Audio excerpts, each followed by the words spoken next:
Hello, welcome to Audi ITV live from Ingolstadt.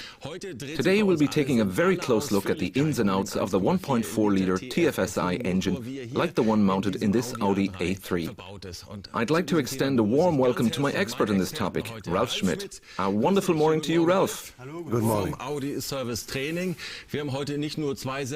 Today we have two shows, each focusing on different topics.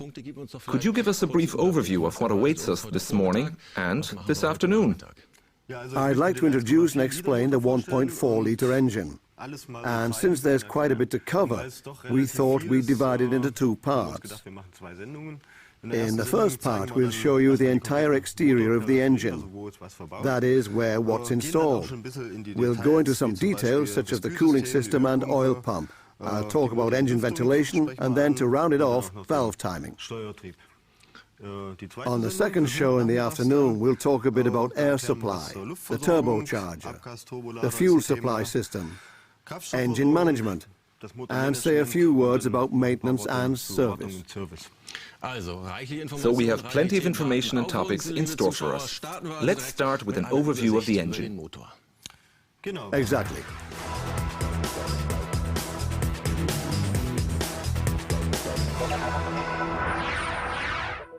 This engine is really quite impressive. The engine block is the black part right here. It's made of cast iron. Perhaps we should take a look at it. Let's go to the one you brought. Here it is. We put it here on a slight angle so we can view it from above and get a direct look at the cylinder head. We can see the make is that of an open deck cylinder head. The advantage of this type of structure is that the upper combustion chamber is cooled more effectively because coolant flows around each individual cylinder. In addition, the entire block is of lightweight construction and weighs about 30 kilos, not much more than a comparable aluminium block. If it's lighter, that also saves some fuel. It does appear that way. The cylinders used to be separate from one another, not anymore. That makes the whole thing sturdier. Let's look at the cylinder head. To look at the cylinder head, we'll go back to the complete engine. This is actually a cylinder head we're familiar with. It's the one we've installed in the 1.6-litre engine. We have a 4-valve cylinder head with dual overhead cams. These camshafts are housed in the cylinder head cover. What about the oil pan and the valve timing housing? The oil pan is right here. It's made of aluminium to keep it lightweight. When we look from below later, we'll see that it has heat reduction fins to cool the oil better. The valve timing housing on this side here is cast in aluminium too. It's quite large and has numerous functions which we'll address later. What else is mounted on the exterior? First, let's turn the engine around. Just tell me what to grab. Let's go over to this side. Here at the bottom we have the hydraulic fluid cooler. Another interesting feature on this side is the turbocharger. The turbocharger unit, to be precise. We'll talk specifically about this component in our second broadcast. Okay. We'll do that in detail. Then there's the intake manifold. We'll have to turn it again, but we'll manage all right. You'll manage. Thanks. Here is the intake manifold. It's made of plastic. A second part cast in aluminium is hiding back here. It conceals the rail. So the whole unit has two parts. One plastic, the other aluminium casting. The part made of aluminium contains the fuel rail and fuel injectors. And the hoses I see at the back on the intake manifold? Yes, right here. I removed the intake manifold from another engine to give you a better idea of just what it is we're talking about. It's a charge air cooler. It's no longer mounted at the front end of the vehicle, but it's integrated into the manifold. I'll remove it. Should I hold it? Thanks. When removing the charge air cooler, this gasket might happen to get stuck here, in the back of the housing. It might even fall out, and if you're not careful and put it back on without this gasket, it could shimmy later. The shimmying may eventually damage the charge air cooler. We want to avoid that. That's why it's paramount to pull out this gasket and put it squarely back in place if it gets stuck inside. Then we reinstall the charge air cooler so it sits perfectly flush. As it should be. That's great. While we're here, what other parts are there on this side? The high-pressure pump, right? The high-pressure pump is here above the intake manifold. This is a new pump, a third-generation pump. We'll explain it on the second show when we talk about the fuel supply system. And the pump for the extra coolant? It's below the intake manifold. Maybe you can crank the motor around. This way? That was right. Good. I need clear instructions. The pump for the extra coolant is under the intake manifold. We know it from previous models and from other engines. But now it acts as more than just a run-on pump. It also provides a self-contained coolant circuit. The charge air cooler is integrated into this circuit too. We'll examine it more closely later with the help of a special diagram. In a few minutes. First, let's look at the two thermostats. The thermostats are also important components of our cooling system. They're on your side of the engine and are hard to see at the moment, so we've unscrewed the thermostat housing. We know it from other 1.6-liter engines. We have two thermostats because we have divided up the primary cooling system. That is, the head is cooled differently than the block. That's why they differ in size. Why do that? Why are they cooled differently? Because we want the block to reach a higher temperature. This reduces friction losses in the engine and makes it easier for the block to heat to operating temperature. And because the head is near the combustion chambers, we want to maintain a lower temperature to keep the engine from knocking and to improve volumetric efficiency. In effect, we are reducing emissions and increasing fuel efficiency. Let's continue to focus on the cooling system and its components. As just mentioned, we have some diagrams. We'll go right to the first one, which depicts the flow of charge air. In the meantime, we'll go over to our flat screen. It always reminds me a bit of an iPod.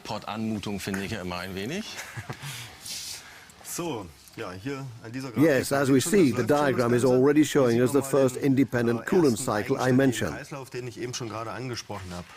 I'll run through the individual parts briefly. The engine is here in the middle. This is the side where air intake occurs. This is the charge air cooler. As we've already learned, this electric pump is located below the charge air cooler. It alone initiates this flow cycle. And at the front end of the vehicle, we've installed an extra cooler. It's located behind the main cooler. It cools the coolant that was heated up by the charge air cooling. And there's a restrictor and a non-return valve. We'll talk about them later.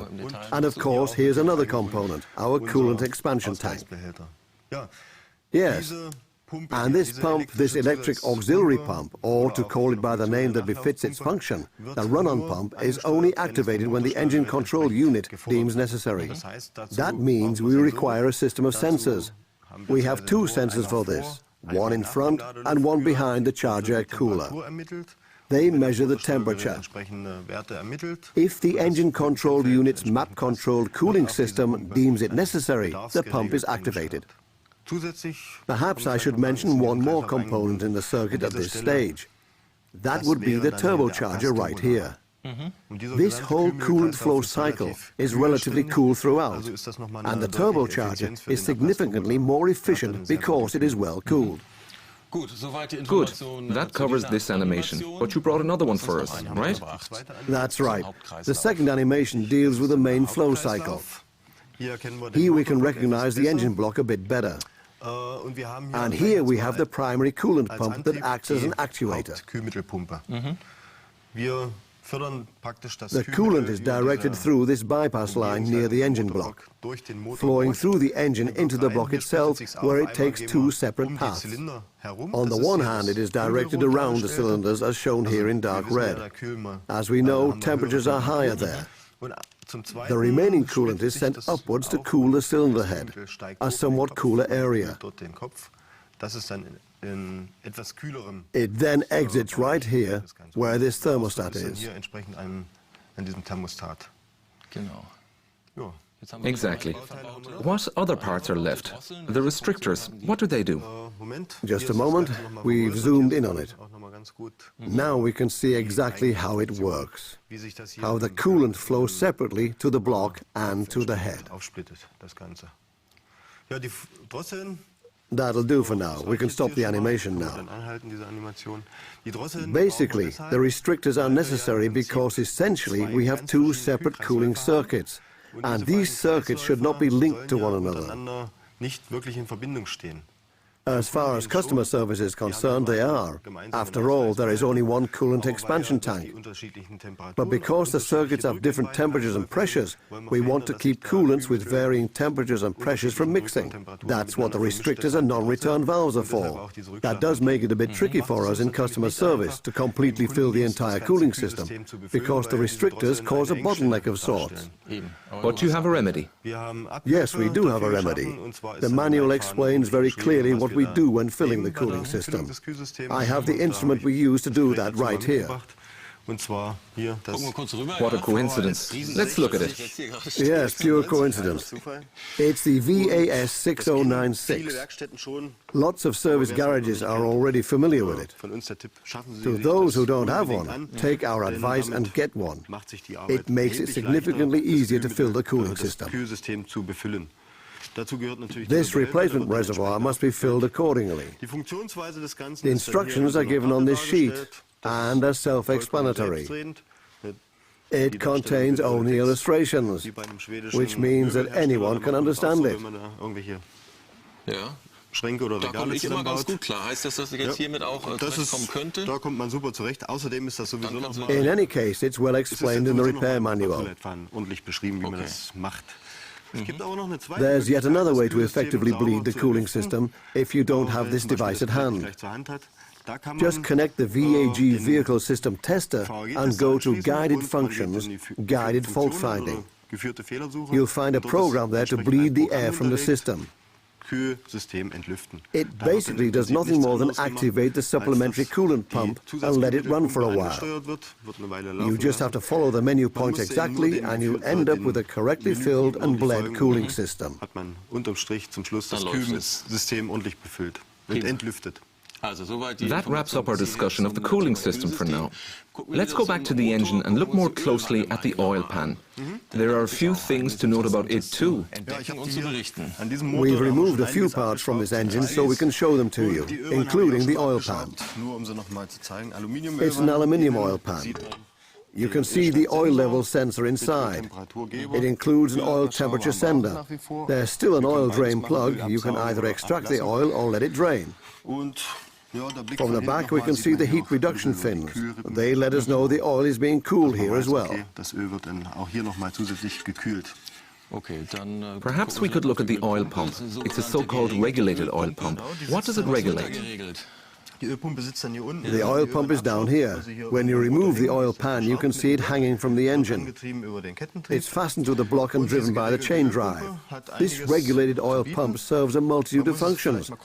It might require a brief explanation. That's why I took one off another engine and opened it up. This is how it looks when you open the cover. There's an extra regulating spring here. Now it's getting interesting.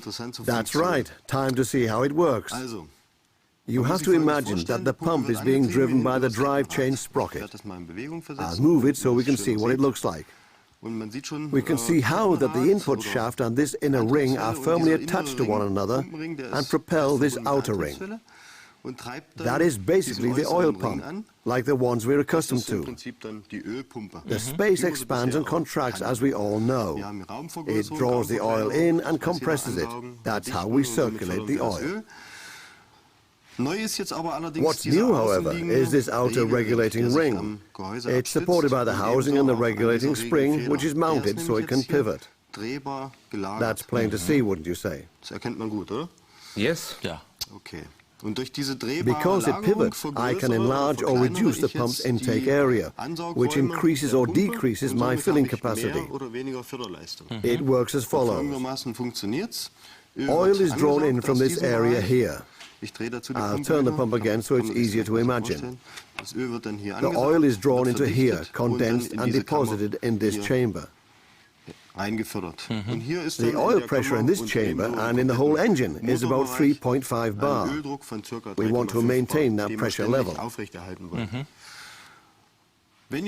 However, when a car runs at a higher engine speed, the engine begins to consume more oil. The higher the revolutions per minute, the more oil the engine needs.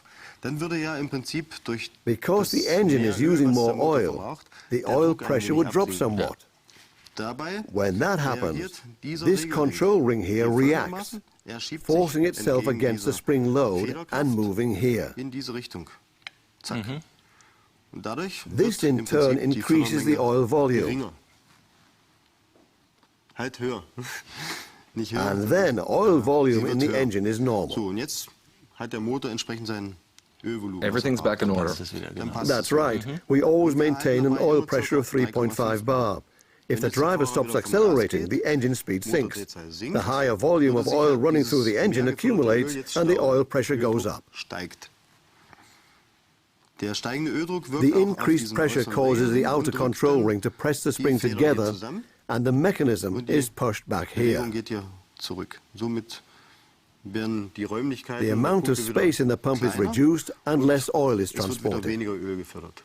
This is basically a process that continually repeats itself, regulating the volume of oil pumped. We continually keep the oil pressure at 3.5 bar plus or minus 1/10 of a bar. We are basically regulating the oil volume to attain the thrust the engine requires. That's quite impressive in such a small area. A simple electronics-free system. Has Audi had such a system before, something similar? We installed something similar in the V6 engine, for example, with AVS, but it works differently. It is electronically regulated by the control unit. The whole system operates with electric switchover valves. So it's a bit more complicated. And it's not the oil volume that's regulated, but oil pressure. That system has varying oil pressure levels, and this one tries to keep the pressure consistently at 3.5 bar. Great. That covers the oil pump, or do you have something to add?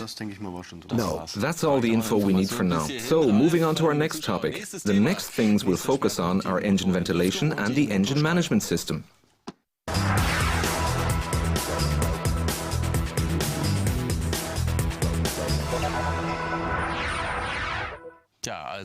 Now for our next topic, Ralph. Let's start with the valve timing housing. What is it exactly? I removed one from the engine earlier. You were busy this morning. It performs quite an array of functions. Looking at it from the exterior, we see where the engine is mounted. That's the mounting block. And on a more interesting note, we see the oil filter. This too has a valve unit, which makes it easy for customer service to replace the oil filter. That is, the oil runs down into the cylinder block when you unscrew the filter. Oops, it's already popping off. Shall I pick it up for you? Yes, would you bring it to me, please? It's differently constructed than the 1.6-litre engine. It includes this component right here. It's the oil separator for the crankcase breather. And that brings us to the crankcase breather. Yes, very discussion-worthy. Yes, just to quickly explain the oil separator. The blow-by gases enter here. The gases from the crankcase breather, to be precise. They are sent through a maze in this housing to purify them. The oil gets trapped on the outer cladding and runs out through this canal. Down here we have a siphon of sorts. It fills up and then the oil flows out. And we need it as well. It always has a bit of oil in it. If it didn't, the engine might draw in oil. This part down here is there to stop that from happening. Now that we have our clean blow-by gas, we've arrived up here at the outflow point, which brings us right back here to this part of the valve timing housing, where the clean air can be pumped out. I'll explain that using another engine. Lovely. Let's just wander over this way.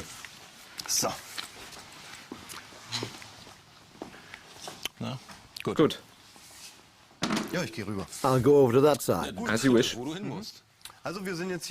Once again, we're talking about the valve timing housing. The clean blow-by gas is discharged through this line here on top. The gas is separated here. There's a valve unit in here. Depending on the status of the engine, that is, either it's creating a vacuum because the car's in neutral, or the charge air in the line is under pressure. In the latter case, this won't work when the blow-by gas is sent in the other direction. We'll just assume that it's in neutral. Then there is a vacuum in the intake line. And we can use this valve unit to carry the blow-by gas through this line and into the intake manifold. Now the driver accelerates, charge pressure builds, and there's pressure here. That pressure closes this valve. Because there is a slight vacuum at the intake side of the turbocharger, a second valve opens in this valve unit, and the blow-by gases are induced in front of the turbine. They have to be supplied for combustion. But there's no true pressure limiting valve. No, unlike other systems, this engine doesn't have one. Pressure is restricted by this cross-section of tubes here. It only lets a predefined amount of pressure through.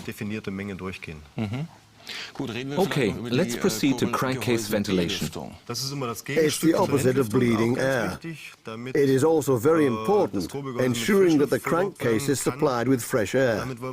It helps us ensure that fuel vapors and water condensation is discharged. The connection for the ventilation is on the air filter housing.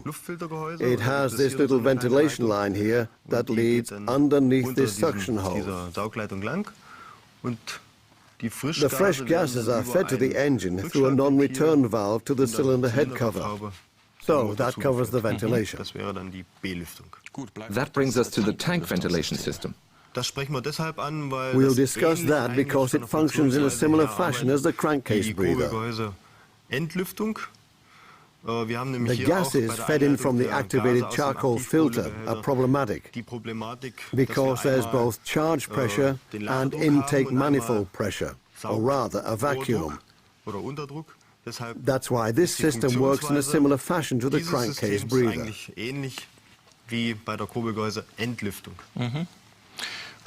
That wraps up the ventilation system. Let's move on to the transmission. Keyword, camshafts. Exactly. Let's go back over to our other display item. You keep me on my toes, Ralph. It's good fun with you. Okay, let's turn the engine a bit towards the camera. What side do you need? That should do just fine. Okay, then the entire transmission system is here. Our camshafts are chain-driven. Sprocket chain is our keyword. The inlet camshaft is on the side I'm standing on. The adjuster is there as well. The inlet camshaft adjuster, that is. It's set at about a 42-degree crank angle adjustment range. The exhaust camshaft has no other components. In addition, the inlet camshaft powers a high-pressure pump to assist in fuel combustion.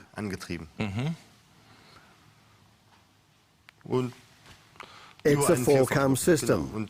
And these other parts that are visible here are the same ones we're familiar with from the 1.6-litre engine. Here's a chain guide, the hydraulic chain tensioner supported by elastic spring force. How do you set the valve timing? Setting the valve timing is an important task. We no longer set it as we have in the past by reading markings on this belt pulley here. That is no longer possible because the pulley can rotate. It's screwed on firmly but can't be locked in place, so there's no point of reference. We have to use cylinder 1 here. Unscrew the spark plug and put in this dial gauge. This gives us the top dead center. However, the settings for both camshafts must match it. There's a guide plate back there to do that with. You have to remove the camshaft covers. I'll do that quickly. Then the guide plate, the T10171A, is attached here.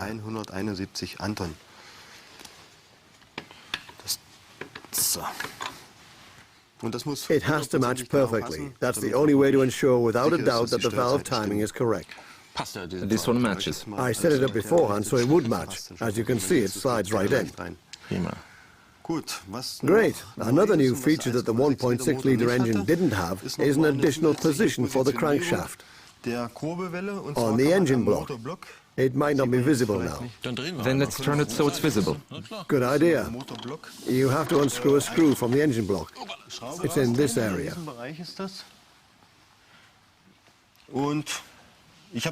I prepared this earlier, and then we attached this blocking mechanism there.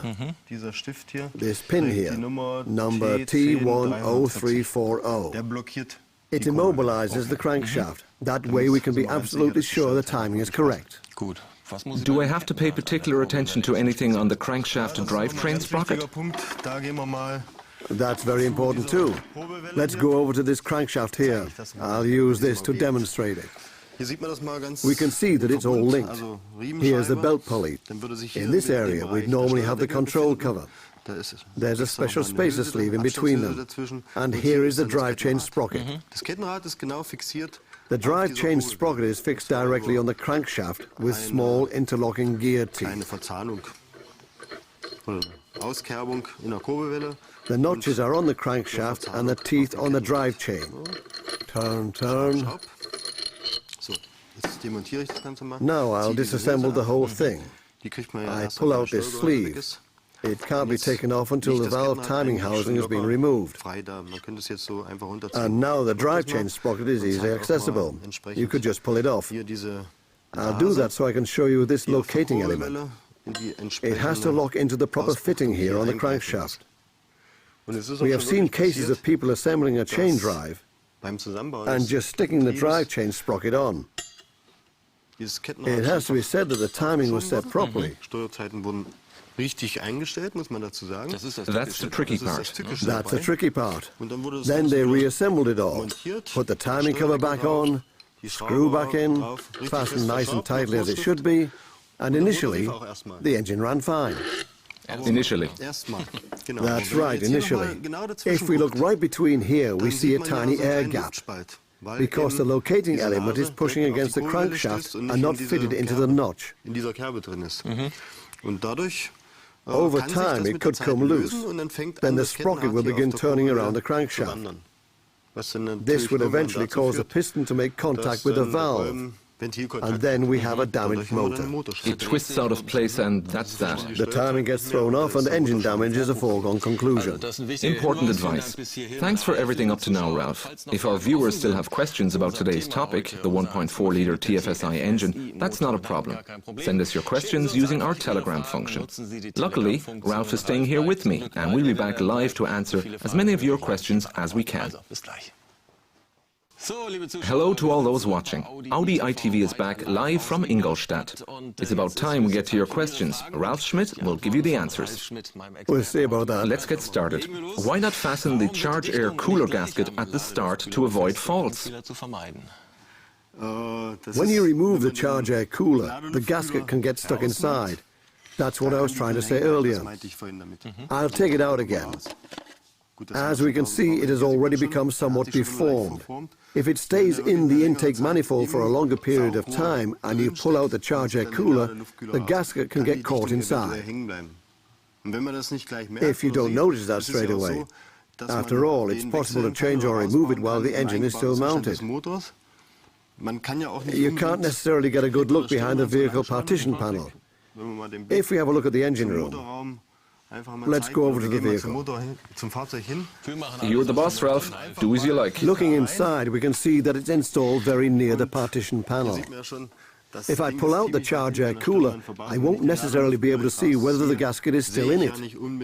That's why it's good to know it contains a gasket. Then you can really watch for it. Feel around inside to see if it's still inside. Pull it out and put it on the new part. Or, as is often the case when reinstalling the same part, you have to make sure you stick the gasket back on.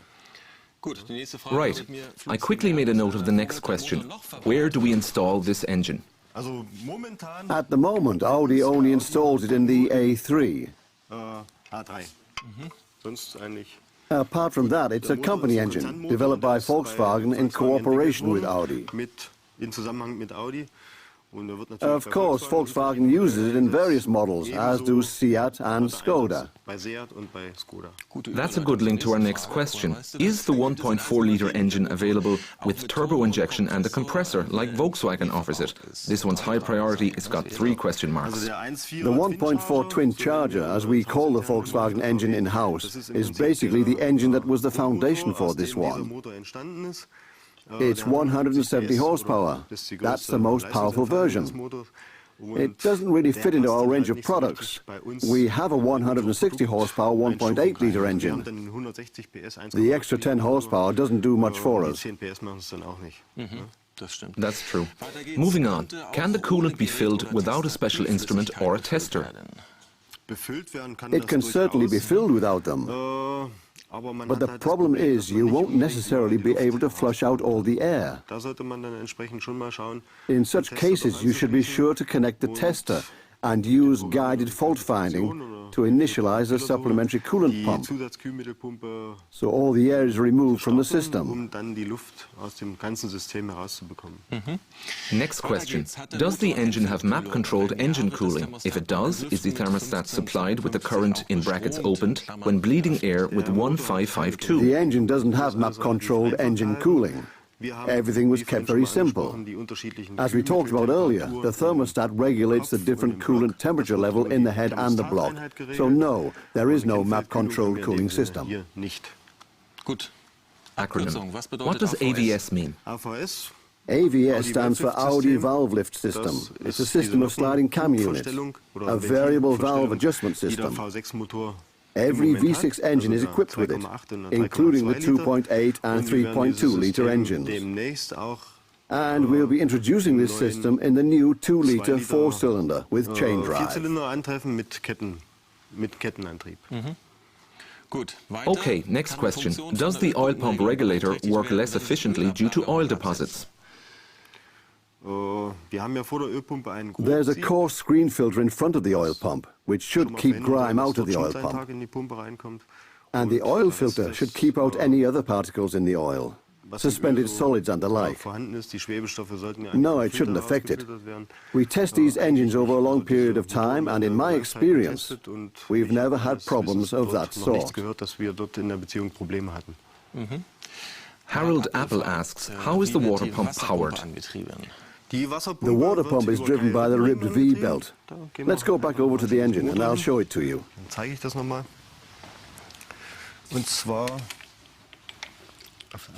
It's on the other side. Here, this is the right side. I'll crank it up a bit higher so you can see it better. The water pump is on this side of the V-belt drive. It's fastened to the block. If we follow this fairly long plastic tube, we end up here at this thermostat unit. Very well. I think Mr. Apple is happy with that answer. Moving on. What performance characteristics does this engine have when compared to the 1.6-litre engine? The 1.6-litre engine is the standard engine in an A3. Although it has a larger displacement capacity, it's less powerful. The 1.4-litre engine has an output of 92 kilowatts. That's 125 horsepower. Do you need a special dial gauge and an adapter to work out the TDC? If so, what are their numbers? That's quite simple. The numbers are given in the repair manual. I already have the adapter that's required right here. It's available on order. Be sure to do it carefully. So we can answer the question with yes. Yes, you need a special dial gauge. It has a particularly large measurement range. We have other dial gauges with significantly smaller ranges. We can't use those. I don't have the one listed in the manual. The dial gauge I have is the one we use to measure the settings on the turbocharger vacuum unit. This one would work too. But as I said, the part numbers are in the repair manual. Great. Next question. Does the pin block it or does it actually lock it? It blocks it. It does not lock it, as was the case with earlier engines. The pin was round at the tip, and it was possible to screw it directly into the crank web, blocking it in both directions. That is, it locked it, to be precise. This new pin just blocks it. So I could move the engine a bit in reverse, to the left that is. If I want to move it to the right in the direction the engine rotates, it's blocked, but I can move it backwards a bit.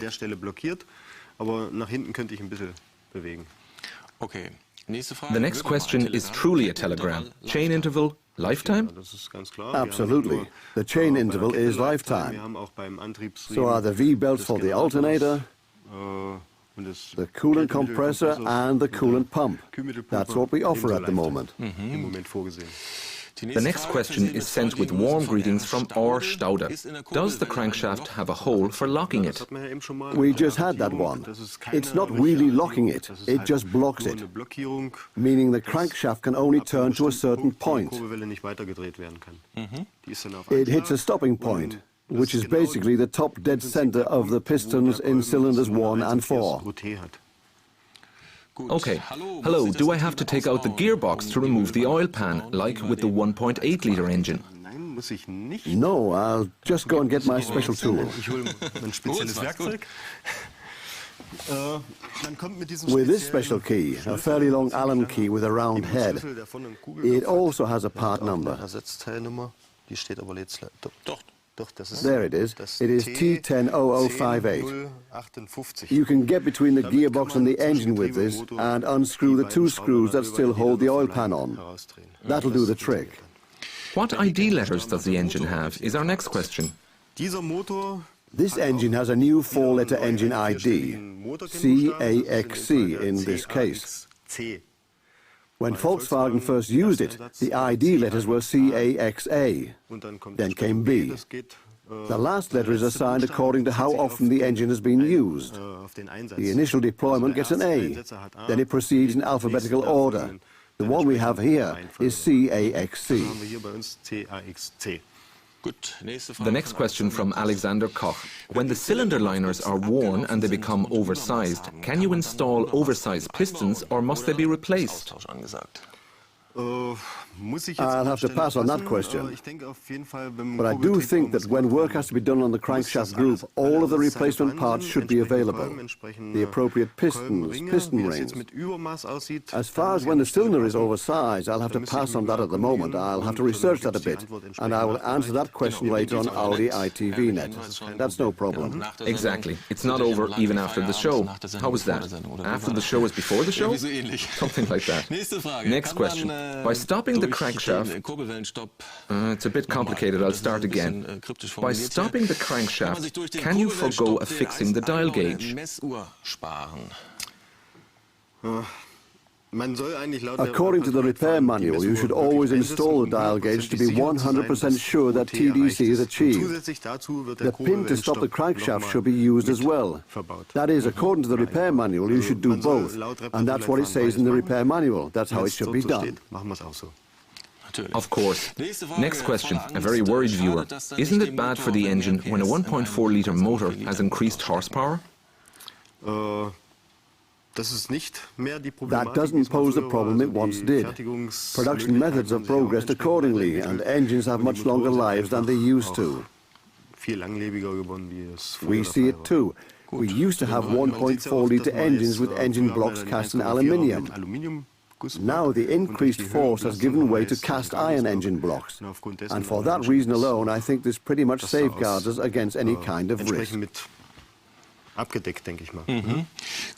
Another question. Is it possible that the chain might get stretched? Just think back to the little Volkswagen engine with all of its problems. Have new materials been used? Things have progressed here as well. We continue to learn from our past mistakes, to get all the information, etc. As I said, I haven't heard anything about any problems of that sort. I've never heard of the chain being stretched. We can trust you. Great. Thanks for being on the show. We'll be seeing each other again soon. And to all our audience, thanks for your questions. If yours didn't come up, you'll find them all collected in one place on Audi ITV Net after the show. There you can view the program again or download it. And don't forget to evaluate the program online after we're finished. You'll find the evaluation form at Audi ITV Net under the rubric Quality Feedback. That wraps up things for this morning, but Ralph is far from finished. We'll see each other again this afternoon for the second part of our program. We'll have a new topic. We'll be talking about the turbocharger and the fuel supply and engine management systems for the 1.4-litre TFSI engine. I can't wait to find out more. For now, thank you, and thank you for watching. See you later. See you this afternoon.